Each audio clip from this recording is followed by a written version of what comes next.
Hello বন্ধুরা, সবাই কেমন আছেন? আশা করি সবাই ভালো আছেন। তো আবারও দেখা হলো আপনাদের সাথে নতুন কোনো ভিডিও একটা নিয়ে। তো আজকে আমার হাতে দেখতে পাচ্ছেন রিয়েলমি C75 এই ফোনটি।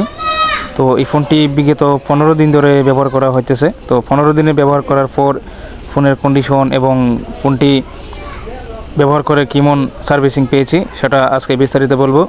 যারা ভাবছেন রিয়েলমি C75 এই মডেলটি কিনতে যাচ্ছেন তারা অবশ্যই এই ভিডিওটি দেখতে পারেন, কেননা এই ভিডিওটি দেখার পর যদি ফোনটি কিনেন তাহলে আপনাদের জন্য আমি মনে করি ভালো হবে। তো এই ফোনটি বিগত 15 দিন ব্যবহার করতেছি। ফোনের র্যাম হলো 8GB এবং রোম হলো 128GB।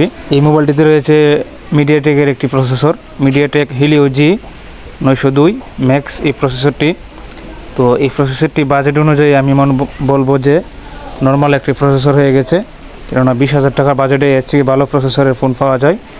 আর পিছনে রয়েছে আপনার 50 মেগাপিক্সেলের একটি ক্যামেরা। তো 20,000 টাকা বাজেটে 50 মেগাপিক্সেল ক্যামেরাটা মেনে নেওয়ার মতো, সেটা আমি বলতে পারি যে ক্যামেরাটা যথেষ্ট পরিমাণ ভালো। কিন্তু প্রসেসরের দিক দিয়ে গেলে এতটাও আমি ভালো মনে করি নাই, কেননা এটাতে গেমিং করার মতো একটি প্রসেসর দেওয়া হয়নি। এই ফোনটিতে রয়েছে সাইড ফিঙ্গার। তো সাইড ফিঙ্গারটা ঠিকঠাকভাবে কাজ করতেছিল। তো আপনারা দেখতেই পাচ্ছেন ফিঙ্গারটি অনেক ফাস্ট কাজ করতেছিল, কেননা আমি যখন ফিঙ্গারে চাপ দিচ্ছিলাম তখন সাথে সাথে ফিঙ্গারটা কাজ করতেছিল। সেটা একটা ভালো দিক, ফিঙ্গারটা আমার কাছে ভালো মনে হয়েছে। তো ক্যামেরাটাও আমার কাছে ভালো মনে হয়েছে। আর সবথেকে ভালো দিক হলো চার্জের ব্যাকআপ। যখন আপনি একটা ফোন নেবেন তখন প্রথম চার্জের প্রয়োজন বেশি পড়ে। আর এই ফোনটিতে রয়েছে আপনার 6000 mAh পাওয়ারফুল একটি ব্যাটারি। তো পাওয়ারফুল ব্যাটারি হওয়াতে প্রায় সারা দিনের মতো এক চার্জে চলে যায়। তো আপনি যখন একবার চার্জ করবেন তখন ফোনটি অনায়াসে যেভাবে গেম খেলুন যাই করুন, তখন একদিনের মতো ব্যাকআপ দেবে সারা দিন। তো আর আপনারা যদি গেম না খেলেন তাহলে আপনি অনায়াসে 2 দিন ব্যাকআপ পেয়ে যাবেন এই ফোনটিতে। এটার মাইক টেস্ট করে দেখলাম, মাইকের সাউন্ড কোয়ালিটিটা যথেষ্ট পরিমাণ ভালোই ছিল, খারাপ না। কিন্তু মাঝে মধ্যে কিছু কিছু গান বাজাইছিলাম, তখন গানের হালকা জিরজিরি করতেছিল। এটার মাইকটা মনে হয়েছিল আরেকটু ভালো দরকার ছিল। আচ্ছা, যাই হোক। আর এই ফোনের রিভিউ দেখেছি আমি অনেকগুলাই, ফোনটা নাকি ওয়াটার পপ। তো এটা কি আজও সত্য না মিথ্যা আমি এখনও পর্যন্ত টেস্ট করে নাই।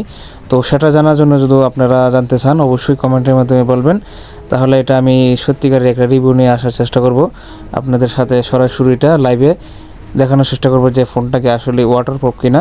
কেননা রিয়েলমি এটাই বলতেছে যে ফোনটা ওয়াটার পপ, কিন্তু 20,000 টাকার ফোন ওয়াটার পপ, এটা আমার কাছে সন্দেহজনক লাগে। এই ফোনের বিল কোয়ালিটির দিকে বলতে গেলে আমি বলতে পারি যে ফোনের ডিজাইনটা অনেক সুন্দরভাবে করা হয়েছে। রিয়েলমি এই ডিজাইনটা খুব সুন্দর করেছেন।